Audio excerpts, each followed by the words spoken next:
Les Américains et les fantoches ont envoyé des équipes de sabotage, instruits, équipés par les Américains, etc. Et nous les avons pris. Peut-être vous avez entendu parler, n'est-ce pas, des procès. Oui. Et vous en avez pris souvent, à diverses reprises? Assez souvent. Est-ce que vous avez peur que les Américains portent la guerre au Nord-Vietnam? Nous n'avons jamais peur, n'est-ce pas? Comme les Français aussi, on dit que peur n'existe pas. Est-ce que vous pensez, Monsieur le Président, qu'il y a une solution militaire à la guerre du Sud-Vietnam? Non. Parce que vous savez que le peuple Vietnam, c'est un. Et le pays du Vietnam, c'est un. Les Américains ont fait une guerre d'agression, comme qui dit, c'est une guerre non déclarée.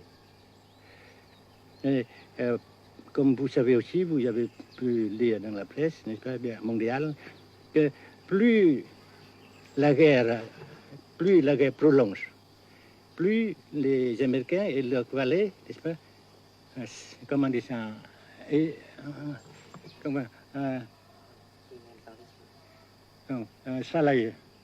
s'enliser, et plus ils supportent des échecs, comme vous savez récemment, n'est-ce pas. Par conséquent, la guerre ne peut pas durer éternellement. Et je suis très heureux que les politiciens haut placés français ont reconnu cela. Vous pensez que le général de Gaulle pourrait en quelque sorte, à un certain moment, arbitrer le conflit? Arbitrer, qu'est-ce que vous comprenez par le mot arbitraire? Nous ne sommes pas des équipes de football.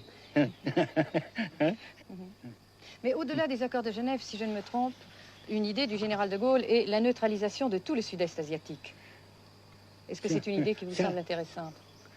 Comme j'ai déjà dit quelquefois, c'est une idée intéressante. Mais ça dépend encore de la volonté de ces peuples et la manière comment on procède à réaliser. C'est une grande question, n'est-ce pas? Et je ne peux pas dire que je suis d'accord. Et je ne dis pas que je ne suis pas d'accord, n'est-ce pas? Mais parce que vous dites, par exemple, vous dites fleurs. Fleurs, il y a beaucoup de sortes de fleurs.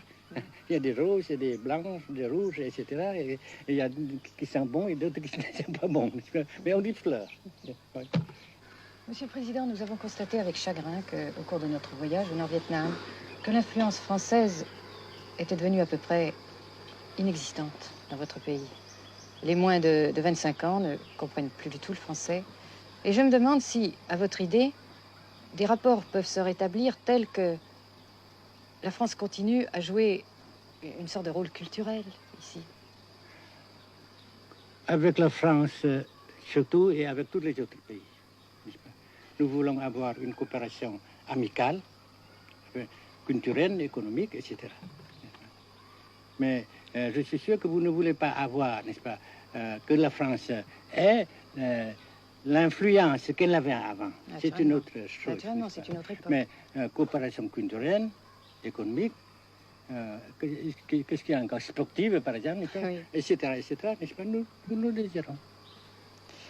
Si la guerre se cristallise au sud et se poursuit encore pendant quelques années, pensez-vous que l'avenir économique du Nord-Vietnam soit viable? Je suis sûr que ça non seulement viable, mais ça progresse. Parce que vous avez vu vous-même, vous avez constaté vous-même qu'ici, nous travaillons beaucoup, notre peuple travaille beaucoup, avec abnégation, n'est-ce pas, et avec dévouement, avec enthousiasme. Et d'un côté, nous travaillons pour, comment dirais-je, principalement, n'est-ce pas, de nos propres forces, de nos propres... Et aussi, nous avons, n'est-ce pas, l'aide fraternelle des pays socialistes, n'est-ce pas. Alors, nous, puisqu'ici et après cela, n'est-ce pas, nous avons déjà réalisé des progrès.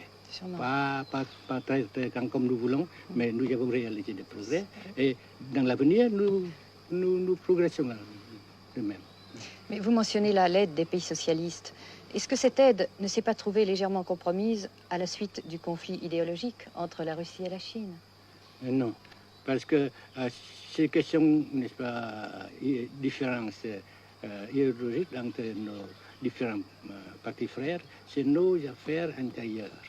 Ça passera. Et l'unité, ça se fera. Mais l'aide fraternelle continue et continuera. Et c'est très précieux pour nous. Bien sûr. Mais certains ont l'impression chez nous, Monsieur le Président, que le Nord-Vietnam se trouve actuellement assez isolé, asphyxié même, et que politiquement, il pourra difficilement éviter de devenir une sorte de satellite de la Chine. Qu'est-ce qu'on peut répondre à cela? Jamais.